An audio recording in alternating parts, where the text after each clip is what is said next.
গত সপ্তাহে লক্ষ্য করলাম আমাদের মাননীয় প্রতিমন্ত্রী বিদ্যুতের সংকট নিয়ে কথা বলার সময় আমাদের অমিত সাহেব একটা জায়গায় একটা ওয়ার্ড ইউজ করলো, ফ্যাসিস্টের অব্যবস্থাপনা। আমি মনে করি এটা অনেক সফট এবং মাইল্ড একটা ওয়ার্ড ব্যবহার করা হয়েছে। আওয়ামী লীগ আমলে কোনো অব্যবস্থা হয় নাই বিদ্যুৎ খাতে। আওয়ামী লীগ আমলে হয়েছে লাগামহীন দুর্নীতি আর চুরি বিদ্যুৎ খাতে। আর্টিফিশিয়াল ক্রাইসিস ক্রিয়েট করা হয়েছে মাননীয় স্পিকার। গ্যাস উত্তোলন করা হয় নাই বাপেক্স দিয়ে, ফেয়ার করা হয়েছে তৌফিক এলাহি সাহেবকে দিয়ে, যেটা ছিল সম্পূর্ণ একটা ব্লাফ। তারপর কুইক রেন্টাল দিয়ে কুইক ডিস্ট্রয় করা দিয়ে হয়েছিল এই দেশকে, এবং সেই বোঝা আমরা এখনো বয়ে বেড়াচ্ছি। আমি এই কথাটা সম্মানের সাথে এই জন্য বলি, কারণ আমি কয়েকদিন ধরে আই ওয়াজ ওয়ান্ডারিং যে কেন তরুণ সমাজরা বারবার শুধু জুলাইতে এই ৩৬ দিনের কথাই বলে। দেন আই রিয়েলাইজড যে আমরা ২০০৮ থেকে গত ১৭ বছরের আওয়ামী লীগের অত্যাচারের কথা তাদের সাথে কানেক্ট করতে পারি নাই। আমার সামনে বসা মাননীয় সংসদ সদস্য আমার ভাই নাহিদ, হাসনাত, দে আর অনলি 28 years of age। 18 বছর আগে তাদের 10 বছর বয়স ছিল।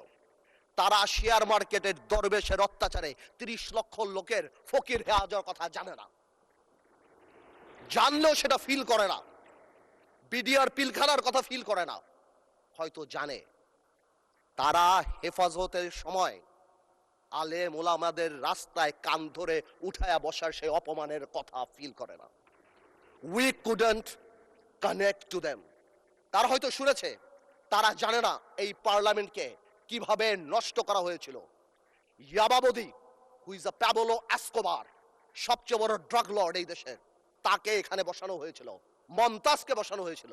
তৎকালীন রাষ্ট্রপ্রধানকে এখানে বসে হজরত উমরের সাথে তুলনা করে দেওয়া হয়েছিল। প্লিজ, হজরত উমরের সাথে তুলনা করে দেওয়া হয়েছিল।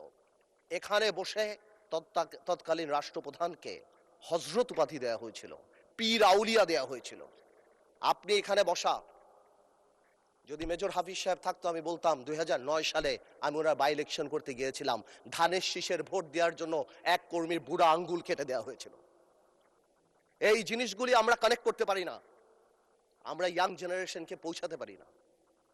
তাহলে তারা রিয়েলাইজ করতো এরকম 36 দিনের জুলাইয়ের ছোট ছোট জুলাই আমরা 17 বছর উপলব্ধি করেছি।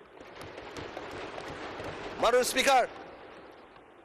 স্পিকার গেল সংসদের কথা, জুডিশিয়ারির কথা ইমাজিন করেন। আর্স্কিন মেয়র পার্লামেন্টারি প্রসিডিংসে বলা আছে জুডিশিয়ারি নিয়ে আমাদের কথা বলা উচিত না, বাট আমার বলতে হচ্ছে একটা দেশ থেকে চিফ জাস্টিস ভেঙে চলে গিয়েছে। কি পরিমাণ ইন্টিমিডেশন, কি পরিমাণ প্রিজুডিশিয়াল এফেক্ট, সেটা আর অন্যান্য হাইকোর্টের জাস্টিস রূপে পড়া হয়। আমার দেশ নেত্রী খালেদা জিয়ার বিচারের রায় গণভবনের বারান্দায় বসে লেখা হয়েছে, যেখানে লক্ষ কোটি টাকা এক একটা মন্ত্রী 700 বাড়ির মালিক ডুবাইতে হয়েছে। আজকে মাননীয় প্রধানমন্ত্রী বসা, উনার রায়ও হয়তো গণভবনের কোনো করিডোর থেকে রাখা হয়েছিল। জুডিশিয়ারিকে এভাবে ধ্বংস করে দেওয়া হয়েছে। ব্যুরোক্রেসি, তিতাসে নাকি কেজিতে করে টাকা খেত। ওয়াসার এমডি কে সরানোর জন্য হাইকোর্টে রিট করা হয়েছে, থাকসিন কি নাম তার। একটা বিসিএস পরীক্ষাতে বঙ্গবন্ধু শেখ মুজিবুর রহমানের ছবির পিছে যদি জাতির জনক না বলা হয়, তাহলে সেই পরীক্ষায় পাশ করানো হয় নাই। এরপরও ডিএনএ টেস্ট করে 15 লাখ টাকা ঘুষ নিয়ে তারপর বিসিএস এ চাকরি দেওয়া হয়েছে। এটা তো গেল শুধু এই সংবাদ মাধ্যম, চ্যানেল 1, দিগন্ত, ইসলামিক টিভি। পত্রিকার মালিকরা রাত্রে ঘুমাতে পারতো না।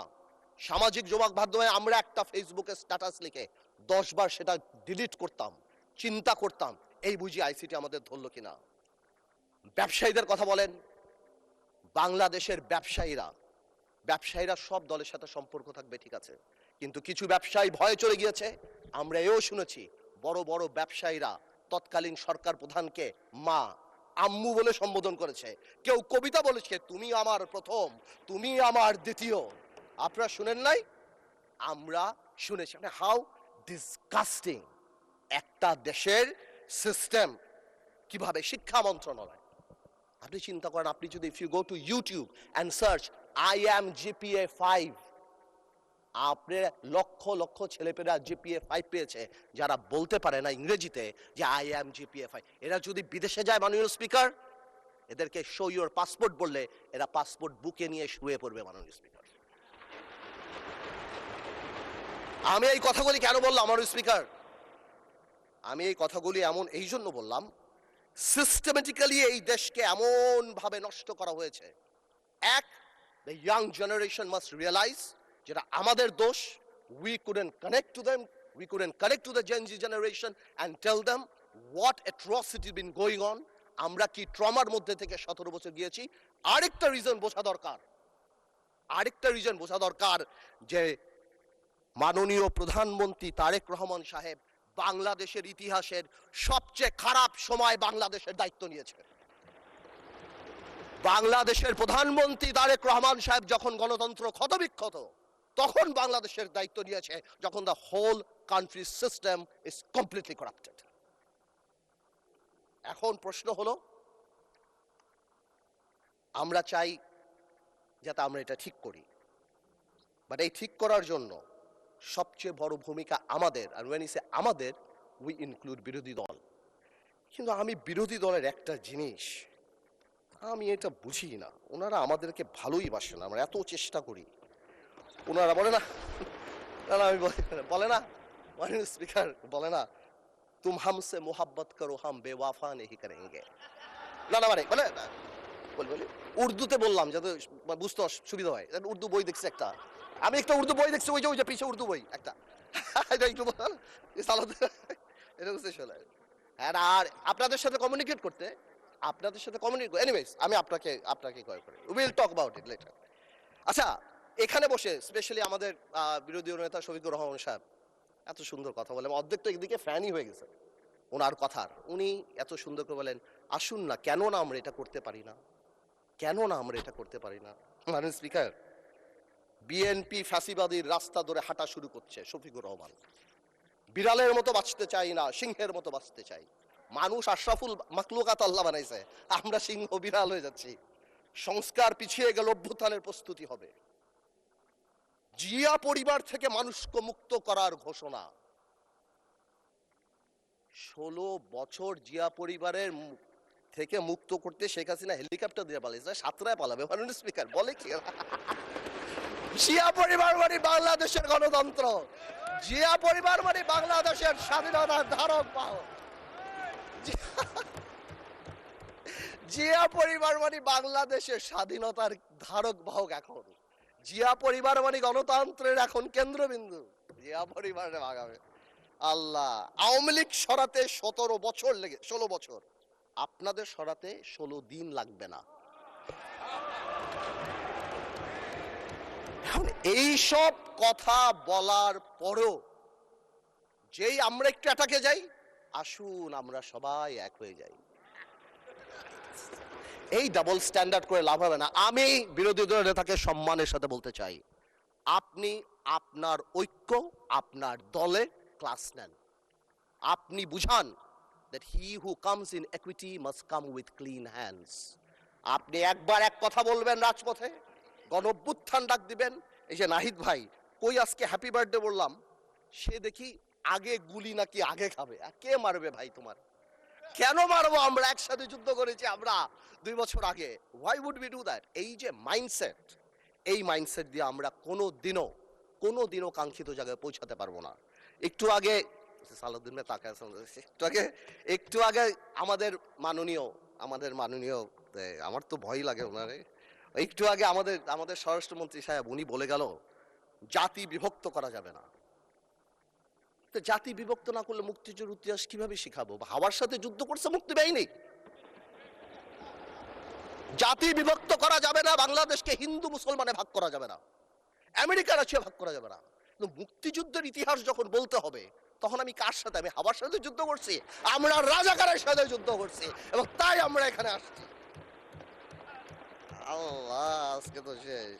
এইবার বলতে চাই, এই তো অনেক কথা তো বললাম, আমি মনে করি এখন আমরা এটাকে চেঞ্জ করবো কিভাবে? How Time is extended for another 8 minutes for you. আমি আর আপনি কলিগ মাননীয় স্পিকার, একসাথে একসাথে পড়াইছি, একসাথে কত কফি খাওয়াইছি আপনারে। এই জন্যই তো 8 মিনিট দিলাম extra. Thank you, man. It's much obliged. First, we need to change the political culture. We have seen that our honorable prime minister has started that. Political gesture change করতে হবে। আপনাদের বাড়ি গিয়েছেন, আপনারাও করেছেন, নাহিদ সাহেবের বাড়ি গিয়েছেন। এটা রুট লেভেলে নিয়ে যেতে হবে। আমাদের গ্রামাঞ্চলে যেখানেই আমরা যাই সেখানে এই পলিটিক্যাল কালচার নিয়ে যেতে হবে। Second, foundation of politics. জেনারেশনকে আমরা যে যার মতো ইতিহাস শিখিয়েছি, এই একটা জায়গায় আমাদের আসতে হবে।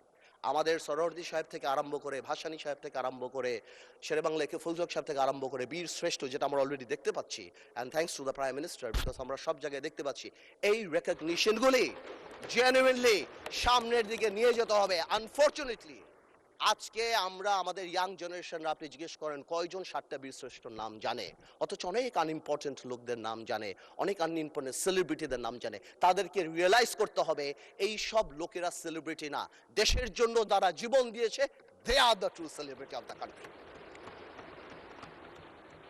এবং ফাউন্ডেশন অফ পলিটিক্স মানে যখন আমরা 71 নিয়ে কথা বলবো, এটা তো খুবই ইম্পর্টেন্ট, যেটা আমি কারেক্টলি বললাম যে 71-এর ইতিহাস যেমন জানতে হবে এবং 71-কে জেনারেলাইজ করা যাবে না। Of course we respect 1947, of course we respect 1952, but 1971 is different.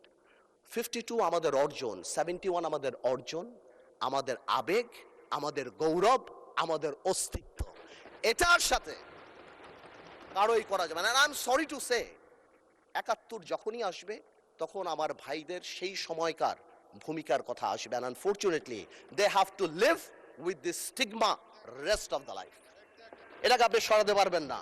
এটা মনে আছে আমার, বেসি হ্যাডক নামে কি একজন ছিল আপনার, উনি 1936-এ মনে হয় চার্চিলকে বলেছিল, চার্চিল একটু ড্রাঙ্ক ছিল আর কি, বলেছিল ইউ আর ড্রাঙ্ক পার্লামেন্টে। চার্চিল ঘুরে বলেছিল I am drunk, tomorrow I can be sober, but you are ugly and you shall remain ugly. তো আমরা মাঝে মাঝে একটা লাইন ক্রস করি, কালকে হয়তো ভালো হয়ে যাব, কিন্তু আপনারা যা ছিলেন তা থাকবেন, তাই থাকবেন। এটা বাস্তব, এটাকে মেনে নেয়াই ভালো। 47, 52 আর 71 এক না, প্রত্যেকটারই বিউটি আলাদা। আরেকটা জিনিস ভেরি ইম্পর্টেন্ট, এটা নির্বাচন আগেও মাননীয় প্রধানমন্ত্রী অনেকবার বলেছিল, জনগণ। এটা খুব important. We have realise this time যে আমাদের কর্মী কত এক একটা এলাকায় 10,000, 15,000, 20,000, কিন্তু জনগণ 4 lakh, 4.5 lakh vote. Something is wrong, half of the people are not voting, something is wrong, we couldn't connect, আমরা তাদের আনতে পারছি না। সুতরাং আমি মনে করি আগামীতে আমাদের সবারই জনগণ ভিত্তিক সংগঠন করা উচিত। প্রত্যেকটা ইউনিয়ন থেকে ইউনিয়নের অ্যাডভাইজরি কমিটি করে তাদের আমাদের প্রত্যক্ষ রাজনীতির সাথে আনা উচিত। এবং যদি সম্ভব হয়, এটা আমার তরফ থেকে শুধু, আপার হাউস হচ্ছে আমাদের সবচেয়ে বেশি ফরেন কারেন্সি আসে গার্মেন্টস থেকে, বিদেশি থেকে, সেখান থেকেও গার্মেন্টসের বোনদেরকে যদি কোনোভাবে আপার হাউসে রাখা যায়, সো দ্যাট তাদের কথা আমরা শুনতে পারি, অথবা প্রবাসী কথায় যদি 2-1 জন রাখা হয়, আমার মনে হয় ডাইরেক্টলি তাদের সাথে আমাদের কানেক্টিভিটিটা হবে। It is just my opinion, আমার বলার জন্য। আরেকটা জিনিস আছে, এটা একটা আরেকটা ইম্পর্টেন্ট জিনিস, সময় তো চলে যাচ্ছে, বেশি সময় নেওয়া যাবে না। আর সামাজিক লিডারশিপ ইজ ভেরি ইম্পর্টেন্ট। সমাজ এখন সাংঘাতিকভাবে বিভক্ত। আপনি ভোট নিতে যাবেন, কোনো বাড়িতে ঢুকবেন, বাবা সারাদিন নামাজ পড়ছেন অথবা বাবা সারাদিন কাজ করছেন, তার ওয়াইফ সারাদিন নামাজ পড়ছেন, ছেলে একটা টিকটক করে, মেয়ে একটা কোরিয়ান অ্যাক্টর হতে যায়। উই নিড সোশ্যাল লিডারশিপ, এবং এটাকে একটা বন্ধনে আনার জন্য the only thing is religion or culture. আমরা মডার্নাইজেশন, গ্লোবালাইজেশনের নাম করে আমাদের রুট, আমাদের ধর্ম থেকে অনেক দূরে সরে গিয়েছি। আমাদের ধর্মে আর কালচারে ফেরত আসতে হবে যদি সমাজকে বাঁচাতে হয়। সুতরাং আমরা যারা এখানে আছি তাদের পলিটিক্যাল লিডার হওয়ার পাশাপাশিও প্রত্যেকেরই সামাজিক লিডারের ভূমিকায় যেতে হবে। বেশি সময় নাই, আমি খালি এতটুকু বলবো, আমাদের দেশে আমরা যারা আছি, আমাদের মাননীয় প্রধানমন্ত্রী আরম্ভ থেকে ক্যাবিনেট এবং আপনারা যারা আছেন, আমাদের সবাই কাজ করা উচিত কিছু জিনিস করতে, মোরাল ভ্যালুস বাড়ানোর জন্য। আমি শুনেছিলাম এখানে শিক্ষামন্ত্রী ছিলেন, একবার বলেছিলেন বিভিন্ন ল্যাঙ্গুয়েজের কোর্স করানো হবে। আমি মনে করি একটা স্কুল অফ গাইডেন্সও থাকা উচিত। We lack heroes. আমরা কাদেরকে হিরো বানাবো, প্রায় আমরা হযরত মুহাম্মদ সাল্লাল্লাহু আলাইহি ওয়াসাল্লামের কথা বলি, আমাদের মুশকিলে, আমাদের রাজনৈতিক মুশকিলে আমরা যদি পৃথিবীর সর্বশ্রেষ্ঠ মানব নবী করিম সাল্লাল্লাহু আলাইহি ওয়াসাল্লামকেই ফলো করি, চার খলিফাই করি, সমাধানের সাথে সাথেও একটা ডিভাইন ব্লেসিং আমাদের থাকবে ইনশাআল্লাহ, এবং আল্লাহ তাআলা আমাদেরকে কোনোদিনও বিপদের দিকে নিতে দিবে না। শেষ কথা একটা বলে যাই, অনেকেই আওয়ামী লীগ নিয়ে কথা বলে, আওয়ামী লীগের ফিরে আসা নিয়ে কথা বলে। আমি একটা কথা আওয়ামী লীগ নিয়ে পরিষ্কার বলে দিতে চাই, জুলাইকে অস্বীকার করে বাংলাদেশে রাজনীতি করার কোনো সুযোগ নাই। জুলাইকে জঙ্গি আখ্যা দিয়ে বাংলাদেশে রাজনীতি করার কোনো সুযোগ নাই, এবং এই বিচার না হওয়া পর্যন্ত বাংলাদেশে রাজনীতি করার কোনো সুযোগ নাই। মাননীয় স্পিকার, যে ইনস্টিটিউশনগুলি আমাদের ধ্বংস হয়েছে, বিশেষ করে আমি মাননীয় প্রধানমন্ত্রী, আমাদের ফরেন মিনিস্টার সবাইকে বলবো, Bangladesh has a Bangladesh has a tainted, আমি বলবো হ্যাজ আ টেইন্টেড রেপুটেশন। গত সরকারের সময় আমরা স্যাংশন পেয়েছি, স্যাংশন বিদেশের মাটিতে, কিন্তু আমাদের জন্য অত্যন্ত লজ্জাজনক। আমি আমার তরফ থেকে বলবো, এই র্যাবের প্রতি স্যাংশন, অর্থনৈতিকভাবে যেই জিনিসগুলি হয়েছে, যেভাবে আল জাজিরাতে আমাদের রেপুটেশন, আমাদের ব্যাংক লুট থেকে আরম্ভ করে and all Sheikh Hasina's man, এবং তারপর যেভাবে একটা মন্ত্রীর 700 বাড়ি, আমার মনে হয় এই জিনিসগুলিকে আমাদের রিকাভার করার জন্য আমাদের এনাফ কাজ করা উচিত।